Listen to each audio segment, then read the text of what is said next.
Hello everyone, and welcome to iReadit, bringing you your daily dose of the internet for Monday, October 23rd, 2017. I am Michael Schwan. And I'm Nathan Wood. God damn it. I went to go pin that comment and it opened it again. It just got pinned.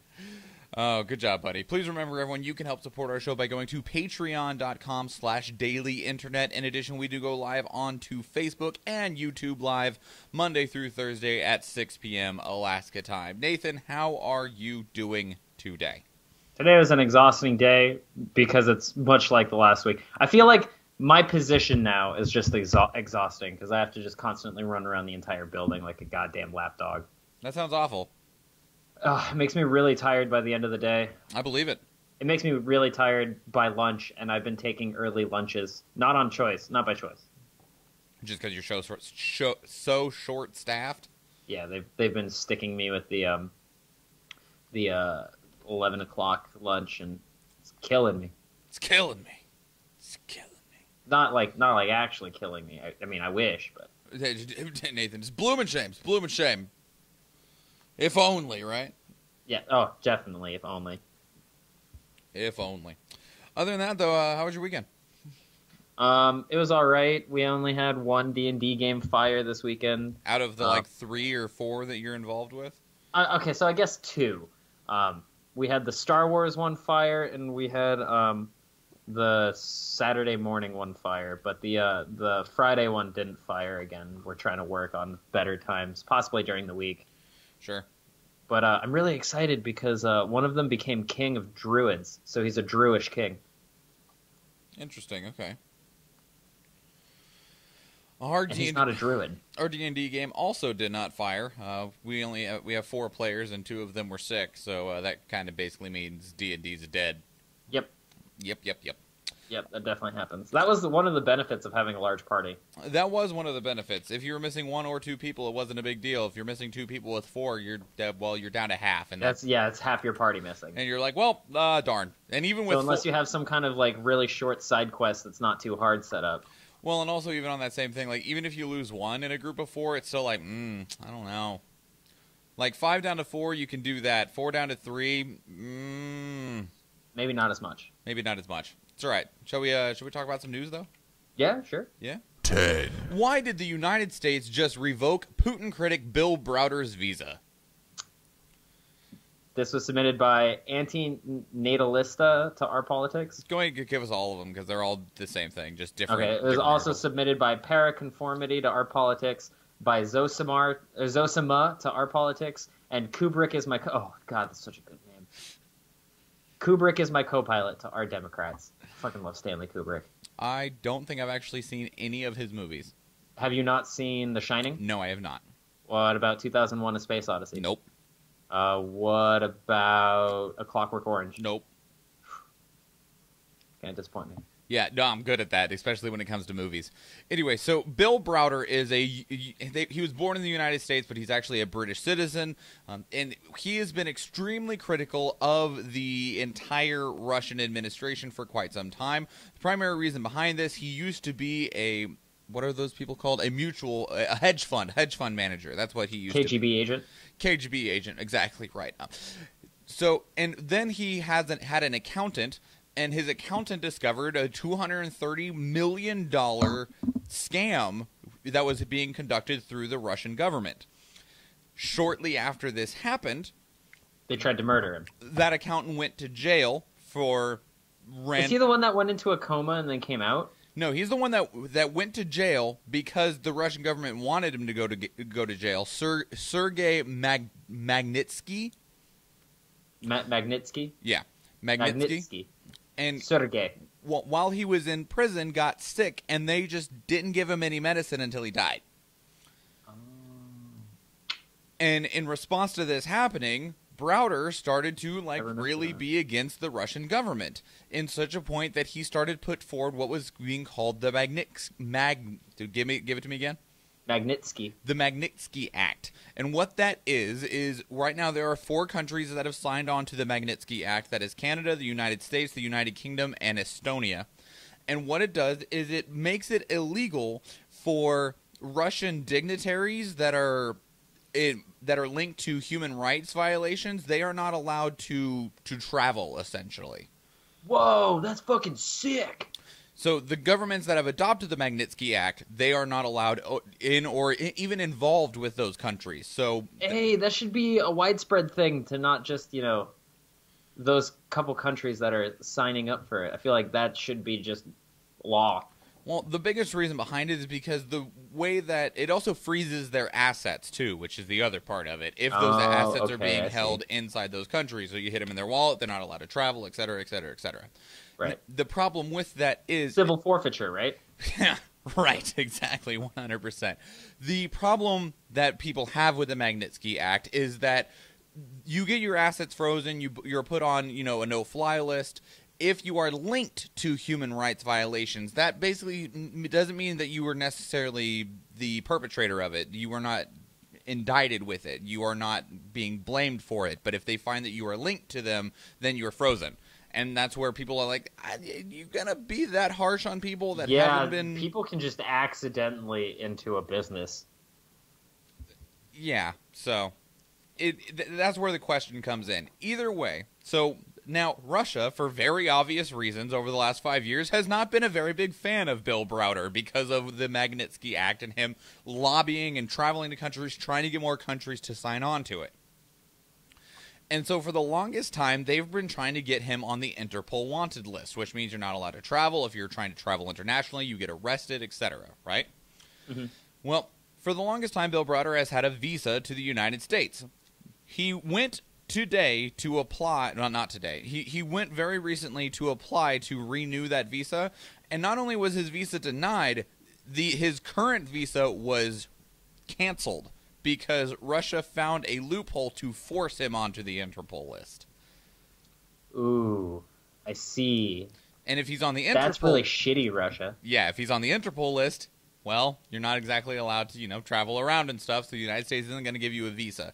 Now, a lot of people are like, Trump's banning this guy. He's on Trump's side. No. One, this wasn't Trump's choice. It was the State Department that rejected his visa. You can say, well, Trump's the head of the State Department. I don't think he had anything to do with it. Like, while you can try and make that connection, what happened is Russia doesn't like this guy because he's very against Russia, especially rich Russians. They want him on the Interpol list so they can arrest him. Got him on the Interpol list, in which, you're on the Interpol list? Fine, you're not. Then the visa was just rejected by default. Where is he currently residing? It does not say. Oh, God, I hope he's not in Russia. Right? I bet this dude had the worst fucking day. That's a pretty good way to ruin your day. Finding out that you're on the Interpol, wanted list because Russia thinks you're a dickhead, even though... And that's literally, realistically, Russia's being the dickhead. That's literally all it is, by the way, is that Russia's being a dick. Not that Russia thinks he's a dick. It's kind of fucked up how people can just throw their dicks on the table and just flop them around, showing everyone, hey, I've got the biggest dick, I can do whatever I want. And the incredible thing is of how they did it. So Russia has tried 4 times previously to put Browder on the Interpol list, right? Each time, Interpol said the move was politically motivated, so the move was rejected, saying, no, you're just doing this because you don't like him, you're not allowed to do that. Moscow found a loophole that they're able to place individuals on the database through a diffusion notice, which means basically that they don't even need to get Interpol's approval to put them on the list. What? Mm-hmm. So you can just put anybody on the list? By very specific circumstances, which also involves trying to put someone on the list over and over again. Ah. And the way that they got him on the list was by one, he had been attempted to put on the list before, and now because he is being allegedly charged with murder, he is able to be just slapped onto the Interpol list without approval. I see. They are trying to charge him for the murder of his own accountant. The Sergei Magnitsky, they're trying to pin his death in prison from lack of care on him. By saying that he colluded with British intelligence to convince prison doctors to deny his accountant treatment. One of these things just doesn't belong here. Russia. What? I mean, I guess it would be, this guy Browder on the list. Yeah, that's also very accurate. That's fucking dicks. Yeah, right. I'm so sorry, Bill. I'm sorry that you're stuck in this god-awful shit situation. I wish you luck. I wish you luck.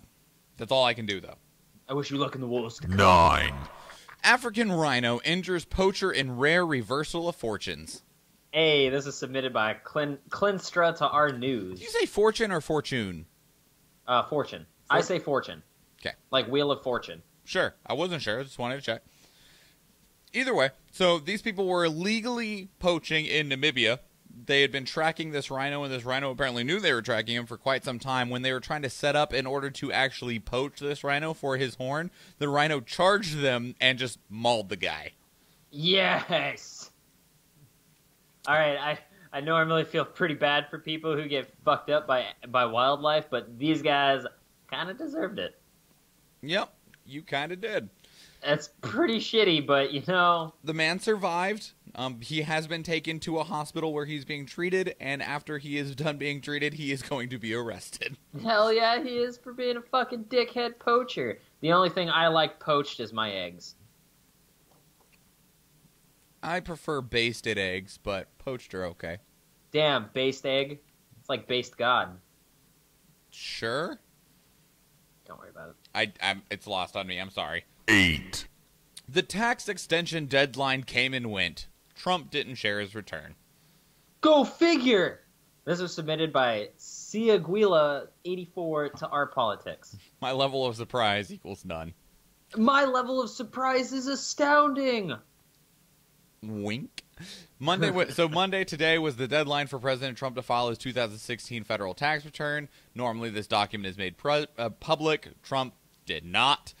So originally, Trump said, of course I'll release my... And this was way back in like 2011. He said that he would release his tax returns. He would love to give up his tax returns if Obama would release his birth certificate. Because he was one of the people that were... Birthers. Yeah, saying, President Obama was born in Kenya. And Obama went, okay, cool, here's my birth certificate. And Trump did not release his tax returns.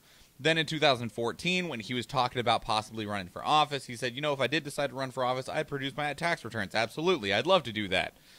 Well, 2016 came around. He was running for office. Somebody asked him, and he said, well, we're working on that right now. I have very, very big returns, as you know, and I have everything improved and beautiful, and we'll be working on that over the next period of time. At the appropriate time, you'll be very satisfied. Never happened. Nope. Later in the campaign... No, wait. He did bring in those tax returns, remember? It was a stack of papers on a debt. All blank. Oh, wait. Weren't those all, blank? They were all blank. And those weren't tax returns. Those were, his budget plan or something like that. Oh, okay. Right. All blank. Later in the campaign, he said he couldn't release his tax returns because he was being audited by the Internal Revenue Service. By the way, if you're being audited, that does not prevent you from releasing your tax returns. So, in that regard, whatever. Now, he more recently told The Economist that he might not make the tax documents public during his presidency, saying he might release them after he is out of office. Is he afraid of something? Well, the reason being is that... Wait, did he say he will release, or he might release them? Might. So he's not. Mm-hmm. And people are like, why wouldn't he want to release them? Well, the biggest reason is your taxes show a lot of what you have done with money, where your money comes from, who you've given money to, and it also can reveal potential conflicts of interest. So, this may or may not bolster his assertion about his financial ties with Russia. Now, that said, I'm not, with this special investigation by Robert Mueller, he would be able to get those anyway, I would think, wouldn't he? Right. I think so. If he needed them, if there was, viable cause. I imagine he would just subpoena for him. And I don't. Because it'd be like a subpoena to appear and produce. Probably, and I think that Robert Mueller would need a reason to request them, though. You throw in some other words like Ducas Tecum or something. Well, and we have had leaked portions of Trump's tax returns come out. There are 3 pages of his returns from 1995 and 2 pages of his 2005. But there has also been questions about the legitimacy of those, because while they look pretty official, both of them were simply mailed in anonymously to news organizations. Right, so they could have not been official, Right. So right now, That's why you need the official stamp. You need it crimped and stamped. right. I love those crimpers, by the way. They're freaking cool. But right now, he was supposed to release his taxes by today. He has not. I don't believe there's anything that actually says he has to. So we'll see. I would hope he does, because either way, it's just making him look worse. He's really good at making himself look worse. Like, even times when he wouldn't look bad if he would just either leave well enough alone or just stop or talking. Ended his sentences like, well, okay, maybe not ended his sentences, ended his speeches like a paragraph before he does. 7. The United States is retreating from religion. By 2030, say projections, a third of Americans will have no religious preference. This was submitted by Myeshia to Our Futurology. It's all because of them dare young elementals. Elementals. Elementals. Those damn elementals walking in here thinking they're the damn Avatar. Millennials are killing religion. You heard it here first, folks. And basically what it is more young people are coming into the world and being less tied because to... we realize there's no God. You tore him away from us when you tore away all of the fucking budget. What? Like, okay, maybe not budget. I got my words mixed up, all right? When you tore away our hopes and freedoms, you tore away God. Maybe. I feel like it is more tied to the idea of how modernized society has become, with the ability to explain more things with science and the widespread level of communication that we have through the internet, like we're using right now. It makes people a lot more speculative in terms of accepting religion. I don't know, man. I feel like it's really something like, oh man, why am I being treated so shittily for living? Oh, I guess there is no God. Well, in any case, it's mostly because of young people, is really the way that it looks. So right now, if we're going to be looking at the last 30 years, in 1980, in terms of what percentage of people were we had right around 65% of the country was Protestant, about 25% were Catholic, right around 8% were none, and around 2% were other. Now, moving into this year, it is about 49% Catholic, still about 49% Protestant, about 25% Catholic, about 21% none, and still right around like 4% other.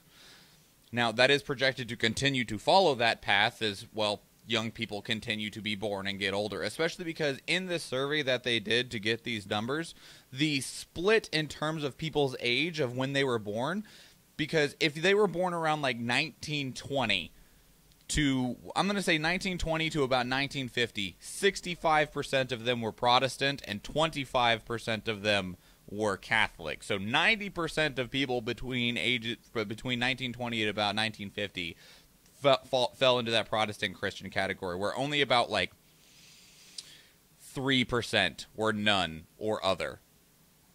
And Did I ever tell you why I stopped being a Satanist? Why is that? It's because in LaVeyan Satanism, you are your own God, Sure. right? I really don't believe in myself. That's fair. Now, as you get to people that were born more recently, so we'll go with like 1980, you have about 42% people that are Protestant, 25% of people that are Catholic, 25% that are none, and the other category pretty much always stays around 3 to 5%. And then if you go to people that are born more recently, so we'll go with the people that are born in the year 2000, which are 17 now, by the way, in case you needed that little news flash. Yeah, shut the fuck up is right. People that are born in the year 2000, so they're 17 going on 18, they are looking more along the lines of 30% Protestant, 35% none, and again about 25% Catholic, because those Catholics just holding on to it real strong. Okay, so I almost legitimately believe that these are numbers of people who aren't finding a religion. It is numbers of people who are being, like born into a religion, especially with Catholics. Sure. Like, it's huge. Once you are born into a Catholic family, you're Catholic for life. Well, and maybe, I don't know. I know, I don't know. Maybe. Either way, I mean, I'm just saying, I'm fairly atheistic. There is no God, really. I am more agnostic purely because, like, I would like to believe there is something larger than us out there because we are not the shit.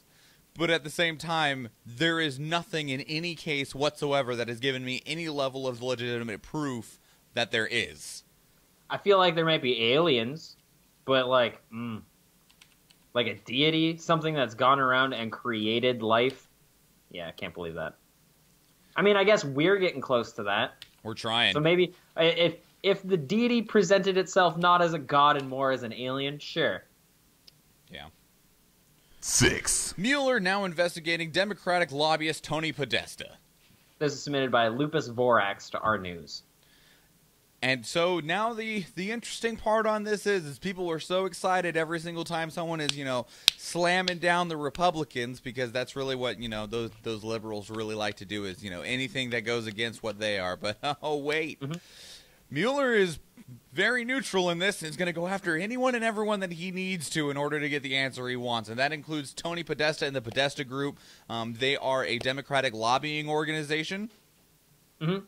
And the reason they are being investigated is because they are being heavily tied into Paul Manafort. Paul Manafort was Trump's campaign manager. He was also one we talked about previously that had accepted several $1 million of Russia to his law firm that was in Ukraine. And so it looks like a lot of money came from the Manafort law firm into this Democratic lobbyist organization. And so it's like, well, that money is technically Russian money, so now we need to talk to you guys. How about you come over and chat? Oh, fuck. I just got a giant amount of fucking... Okay, so I didn't get any of the goddamn things in the chat until, like, just now. So I just got an assload from Chadwick. Oh, well, yeah. I've been talking to him. Anyways, I'm happy about this. I want Mueller to investigate literally fucking everyone. Right, and it's like we talked about before, like, so many people are like, yeah, Mueller, go get Trump. It's like, no, I don't even care if he gets Trump. I just want to know what happened, where the answers are. If that results... Mueller fucking needs to crack down not just on Trump, but just fucking corruption in general. If that results in it being Trump, sure. If that results in it being Obama, I'll be real sad, but sure, at least we got the answers. Like, and that's the problem, is that we want to know what happened. Because the belief right now, at least for my belief, is that it's still happening in some regards. So, and that's the concern, is that Russia is in several ways still trying to weasel their way into American politics. I just feel like Russia's just the giant weasel now. Maybe. They're just kind of, well, I don't know. That's a disservice to weasels. Weasels are not that bad. Chadwick says I can type less. Don't you dare. No, that's not the problem. The problem was my fucking connection. Yeah, sometimes when you're watching the stream on Facebook, at least, occasionally it'll just stop giving you updates, even if it's still streaming. And then if you reload the page, or when it goes, oh wait, hang on, you're watching too, it'll just load like all of the comments at once because it's stupid. Maybe all of them. Sometimes it'll load like half of them, less than half of them even. Well, and sometimes, I'm not sure how Facebook does this live feed. It has to do something with people's privacy or security settings, because there are times when there are people in the chat room that you are talking to that I cannot see, and I'm guessing it's because I'm not friends with them. Mm-hmm. So I don't know. It is all very strange and odd to me. Facebook chat's fucking silly as shit. Yeah, we have the YouTube live chat, but that's, we just got started, 5 episodes ago. Last week, that's 4 episodes. Something like that. Either way, whatever. So, yeah, they're going to be heavily investigating what's going on in terms of the money that got passed through Paul Manafort into these other agencies, one of the largest of which, as I stated, was this Democratic lobbyist organization under Tony Podesta. Tony Podesta is also one of the people involved. You probably heard a lot regarding Hillary's emails. Podesta was one that had some of those emails, the Podesta emails. Yeah, I do remember talking about that. It's all tied together. There's also a level of question that is being presented, because if they because they're a lobbyist organization, they have to file to several different forms. One of which is the FARA form, which my brain blanked, Foreign Agents Registration Act. So if you are working with foreign governments, leaders, political parties, you have to maintain detailed disclosures about what you're doing with those people to the Justice Department. So that you're not a spy. So that you're not a spy. They didn't do that. They didn't do that until the ECMU, which is the European Center for a Modern Ukraine, so, where Paul Manafort's agency was at, revealed that there was activity going on between these people. And neither did Manafort have these on file until after it was brought up. Damn. Just nobody fucking... Everyone was keeping quiet about it until someone was like, oh, hey, by the way, guys... Chadwick in the chat room says Trump is such low-hanging fruit these days, it really doesn't matter what he says about anything. And I agree. There's a lot of vetting that I do when we're making the show, because there are some things that people just upvote because it says, like, this most vague negative crap about Trump.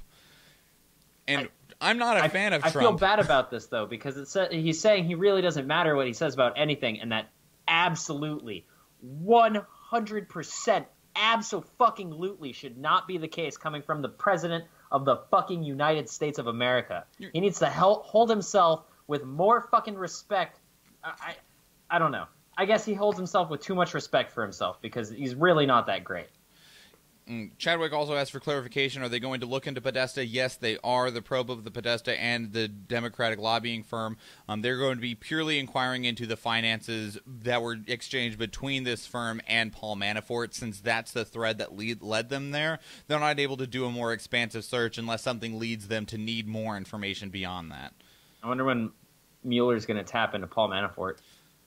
You're a terrible human being. You know that? I have to make it every time I hear it. Awful. He's a land, I'm telling you. He's from a bad card game. Why would you do this? Oh, man. Actually, it's not even that bad. 5. It made me cry. Gold Star widowed Myeshia Johnson breaks silence over Trump's condolence call. This was submitted by Don't Tread on DC to Our Politics. We already talked about this call before, about how originally... Last week, right? Yeah. The media was really taking the call out of context. People were rolling with the, quote, he knew what he was getting into and leaving it at that.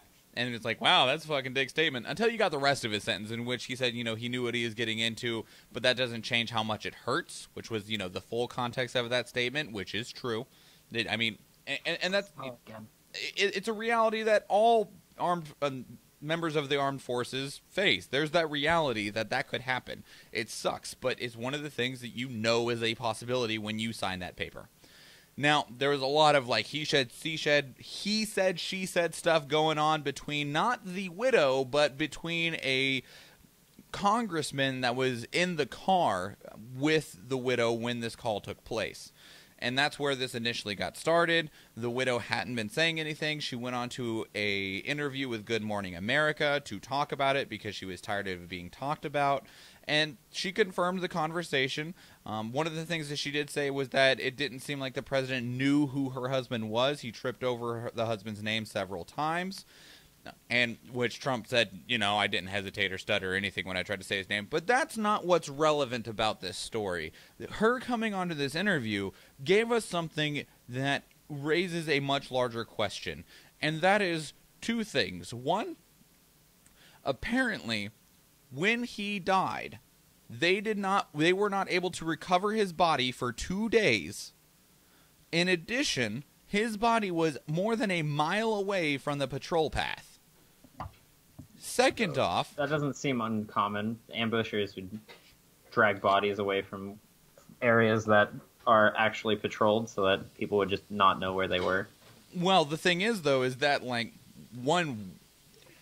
if that was the case, then we should know that, especially because there are different accounts being said by the U.S. military that are still in Niger and I forget what they're called. The military that is actually there. The Nigerian military? Probably. And the difference being said is that the Nigerian military is saying that the American forces charged towards the insurgents. And the American military is saying that's not true. We were posted on our patrol and we were ambushed. two very different accounts, because if the former was what happened and they weren't given instructions to do that, that is pursuing a mission that they were not instructed to do. Or at least maybe not publicly instructed to do. Right. The other part of that is that she is being denied any level of inspecting the body under any circumstance. She's not allowed to see any part of him.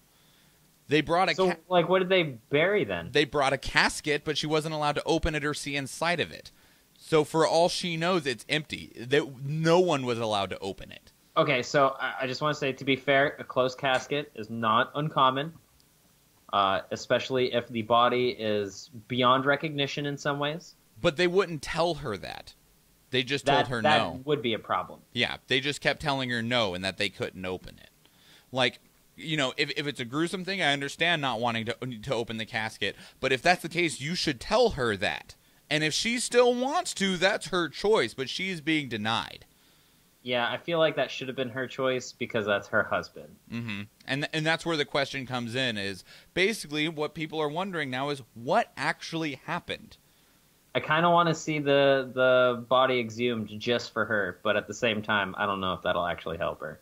I don't think it would, and so that's really where the question comes in. Chadwick, it says in the chat room, if there's anyone in the government he trusts, it's James Mattis, and he wants to wait until we have something official. The problem is the government has talked so little about this entire ordeal in Nazir. They haven't said much about it. It took days before Trump even addressed that it happened. We didn't even hear about it except for a friggin' news crew that was there. So the amount of information we have is so small, and no one's talking about it, and people want to know more. That's really the problem is we want to know what happened, and no one's fucking saying anything. Chadwick says technically she doesn't have a choice if the investigation is ongoing. I feel like if the investigation is ongoing, they wouldn't release the body at all. Any minute that is added to this time period of not knowing, of not being told, is another minute someone's going to start thinking that everything's fabricated. Yeah. So, who knows? The longer you take to release a statement, the more conspiracy theories they're going to be.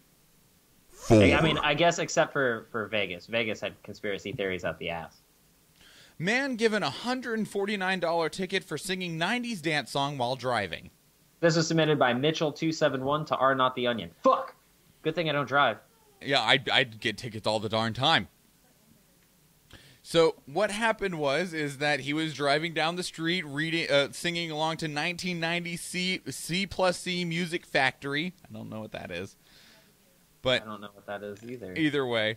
In any case, cops pulled up behind him and had their lights on. A little siren went, and he's like, oh, maybe they just want to get by me. So they called on the speaker to please go to the right side, so he pulled over, and 4 police came, 2 on each side of the vehicle, and checked the inside of the car. And they were asking him if he screamed, and he said, no, I was just singing. So they checked his license and registration and came back with a ticket for screaming in his car and a fine for disturbing the peace. Fuck you, guys. Well, okay. So C+C Music Factory is a group best known for their 5 hit singles. Gonna Make You Sweat, Everybody Dance Now. Here We Go, Let's Rock and Roll. Things That Make You Go, Just a Touch of Love, and Keep It Coming. Sure. So he's probably singing, Everybody Dance Now. Yep, probably, maybe. But in any case, so he is going to appeal the ticket because he can do so. Yeah, he is. That's bullshit. And, yeah, wish you luck, guy. His wife said... Even if you're bad at singing, I feel like you should be able to sing in your car. Well, right. I mean, the only thing I could see is that if he had the windows rolled down, the music cranked way up where he was actually causing a disturbance. But even if you're, like, really cranking the music and your windows are rolled up, it's really normally not that bad. Aside from, like, the time when people have, like, massive subwoofers and you're like, holy shit, dude, you're rattling my windows. I mean, not only that, but, like, I've gotten yelled at in cars, and we haven't gotten fucking pulled over once. I've gotten yelled at right next to a fucking police officer. Mm-hmm. Like, this is ridiculous. And on top of that, so as for his wife, she said she wasn't surprised that her husband's vocals abilities ended up in a fine. And she said, quote, if it was for singing, I would have given you a $300 ticket. That's fucked up. Yep. Also, yeah, I really hope you appeal that, because that's fucking stupid. He already is, but he told he wouldn't be given a court date for that appeal for at least it might take up to a year. So yeah, you know what? Don't pay that fucking thing then. Yeah, just don't do it. Just wait. Even if he has an appeal, then he shouldn't have to pay his fine. I think. 3. I think that's an actual rule. ISIS kills 128 civilians in revenge surprise counterattack on a Syrian town. This was submitted by Middle East newsman to Our World News. Apparently, they aren't real happy that they lost Raqqa. My headphones gave out. Your headphones gave out? Can you hear me? Okay. Yeah, I can. So, in any case, there's not been a whole lot of details given to this because this was a pretty unexpected development because they weren't based in this town. They just kind of rolled in and just started killing people and left. No, they didn't even take over the town? Nope. Which town was it? Oh, it was recaptured. I'm sorry. Oh, man, dude, you're asking me to pronounce things, and I'm already bad at speaking English. Al-Qaryatayn? Qaryatayn. It's about 200 miles away from one of ISIS's strongholds. It was taken by Bashar al-Assad's army. Because he's like one of the higher up ISIS people, right? Mm-hmm. I think so. This is fucked up. So I guess ISIS just needs to fucking stop. Guess we'll have we've said it plenty of times. Clear some more people out of other places. Yeah, I guess we gotta liberate this place too. Well, the problem is it's a temporary solution because while we've cleaned them pretty well out of Iraq and Iraq has been starting to rebuild itself, the problem is that without a common enemy, Iraq is starting to lead to further disputes. Because now that they don't now that it's not focused on fighting against Al Qaeda and ISIS anymore in Iraq, they have to fight with themselves. Dude, it's like an awkward civil war at the moment with them. It's weird. It's all weird. 2. The U.S. Air Force is preparing to put nuclear-armed bombers back on 24-hour ready alert. This was submitted by Strato Hornet to Our World News. All right, it's good to know. It's all right. What's all right? I guess it's good to know that we're, nuclear-armed bombers again. Well, and if you're wondering when was the last time we had them activated, these were taken off 24-hour ready-to-go flight in 1991 when the Cold War was officially declared over. Now it kind of looks like we're going to be getting back into that entire state of things. So all of the B-52s are going to be taken back out to Barksdale Air Force Base, put back out onto the thing, and be ready to go within a day's notice. This is going to mean that they will have to have at least 100 troops at all times ready to go. The planes will have to be loaded up, ready to go, nonstop. We're also going to have to multiply our warheads by 10, right? No. Oh, no, that's good. No. But it does mean like a permanent, indefinite standby of several B-52 bombers equipped with nuclear warheads. It's like, hey, we're ready for war. Literally. Well, ready. This had been conducted through a majority of the Cold War, and it's not meant to literally be something that you're supposed to use. It is meant to be a deterrent. Showing your level of preparedness is meant to help try to deter people from wanting to take aggressive action against you. Right. It's like you're walking around with your hand on your gun. You're literally just flexing. Mm-hmm. This is really it. And that's what it is. Now, this hasn't happened yet. They were just told that there was the potential that they would be put onto 24-hour standby. So there's the potential for flexing, but we aren't flexing yet. Not yet. All right, we need to be put on 24-hour flex alert, just in case we happen to go on to flexing period. We got to put on one of those really tight workout shirts so that when we flex, it's just like, oh, yeah. And it just rips. Yep, exactly. We just need to get new shirts constantly. Grab a workout shirt, some oil, got it. Now, if this is mostly is meant to be a further deterrent against the rising tension that continues to build with North Korea. Also, I mean, things aren't going well with Russia either, so it is mostly a possible action to deter, which I feel like it's just going to increase tensions more, but whatever. I don't know. Like, things have to come to a head at some point. Mm-hmm. You all right there, Nathan? It's my favorite spot, the head. 1. John McCain mocks Donald Trump's deferment of bone spurs, but he doesn't actually name him.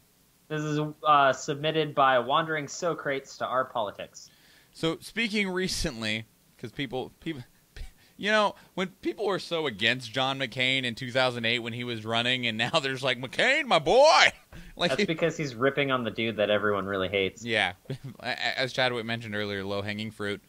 Right, it's like Bush. Everyone hated Bush when he was in office, but now that he's out of office, he's like an all right guy. Yeah, whatever, man.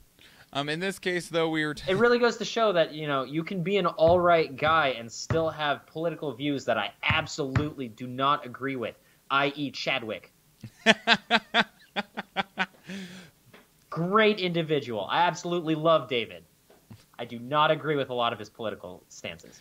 So, on a C-SPAN interview, McCain said, "One aspect of the Vietnam conflict, by the way, that I will never countenance is that we drafted the lowest income level of America, and the highest income level found a doctor that would say they had a bone spur. That is wrong. That is wrong. If we were going to ask every American to serve, every American should serve." Now, so he didn't actually say Trump's name, but Trump has often been labeled as a draft dodger, dodging the draft, what was it, 3 or 4 times, all of which for having a bone spur in his foot. What is a bone spur? Where is fucking Tim when I need him? A bone spur is literally like think of it like a bone hangnail. Ah! Ow! No! Yeah, they're normally decently painful. Not my foot, thank you very much. Ooh, that is not something I would appreciate. Nope.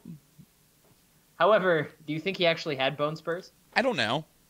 I mean, also, like, people only want to bash Trump for being a draft dodger because he is someone that is in the spotlight. I'm sure there were hundreds, if not thousands, of other people that also did everything they could to dodge. I think my grandfather wasn't a dodger, but he had problems with medical issues, so it was a legitimate medical problem. But I'm not sure. I have to talk to my grandma about my grandfather's spot in the Vietnam War. Well, and also, like, it really just... I don't know enough about the draft and what qualifies or disqualifies you because, I mean, I've been medically discharged from the United States Marine Corps for having asthma. So that means if the draft ever did occur, even though I'm a young, able-bodied man, they'd probably just pass me over. Well, that's the Marine Corps. I mean, if they're letting you into grunt work, they might. Maybe. I don't know. I'm also not worried that there's going to be a draft. I know that there was the recent executive order that allowed them to reactivate retired military personnel. There was also the one that allowed women to also be drafted. Right. So with that, but I see that as more of a possible precaution, mostly because they really need pilots was the primary reason behind that. The Air Force was looking to recall around 1,000 pilots because they don't have any. Oh, yeah. Well, I mean, I guess we're getting automated airplanes, kind of, like drone technology. Well, especially if they're wanting to put those B-52s on a 24-hour standby, they need pilots to fly them. That's absolutely fair, they do. So it's just a series of moves for one collective purpose. Mm-hmm. Yeah. Yep. No, I really hope we don't ever have to do another draft. Me too. I don't think we will, mostly because wars are no longer won with numbers. Like, people are like, China has a 3 million man army or whatever. That's like, that doesn't matter nearly as much as it did 100 years ago. It is won by numbers, just not in the numbers of humans anymore. Yeah, it's your level of technology, how much technology you have, and how well you can use it. Yeah. Look at me! Nathan, what did you care about in the last 72 hours? Oh, shit, really nothing. I just played a bunch of games and kind of relaxed this weekend. Right on, that's nice. So, I mean, I played a couple of the games that I bought. I bought like 20 games for $20. Yep. But I didn't play very many of them. Sure. I did change my Steam name. What is it now? I am now Trilbo Swaggins. Nice. Very nice. Good work. So, there's that. But yeah, no, aside from that, it's really nothing. Cool. I cared about 2 things. One, I have to stand up for. And that is, we plugged for one of the local nonprofits here in Alaska. It was the roller derby team that I announced for, that Jennifer skates for. We plugged their shirt. I have one. I am wearing it. It says, if you think 2 minutes is short, you've never played roller derby. And on the back is the team's logo. And I'm going to try and not wreck everything as I turn around. I'm a wreck it. Very cool shirt. Fits really well. Nice and soft. Thank you to everyone who purchased shirts. If you purchased any of them because of our show, we appreciate you greatly. Otherwise, the other thing I cared about is that was also video game related, and that me and a friend of mine played through Divinity Original Sin, the first one, on the hardest difficulty, and it took us like a year and a half because we couldn't find time to play together. And finally got it done, and we're like, oh, that was cool. And then the second one recently came out, so we're like, oh, you know what? Because it was so hard for us to find the time, we'll just play on our own, right? Sure, makes sense. We'll just play League of Legends or something when we have time to play a game together. And so we get into this, and we're like, yeah, well, I'm going to go on the same difficulty we did last time. Oh, my God! It's so hard! Yeah? Was he carrying you? No, we weren't even playing together. We're playing on our own, and both of us are like, I'm dying to everything! Oh, so just playing together made it that much easier? No. They changed the mechanics of the game. So, because in the first game, you could just bog down any enemy with status effects. You're stunned, you're slowed, you're stupid. And in the second one, there's a new type of defense, like you have your health, and then you have your physical armor and your magical armor. And if you have any of one of those remaining, you're immune to status effects of those types. So, like, you can't be knocked down. If you have any physical armor remaining, it's like, oh, he has, like, 600 physical armor. I'll never knock him down. Suck. Can you, like, get rid of their armor? Yeah. If you hit them with physical attacks, it takes out their armor before it takes out their health. And once their armor is gone, it's gone, and then you can use effects on them. Oh, okay. So that's nice. That's nice in the least.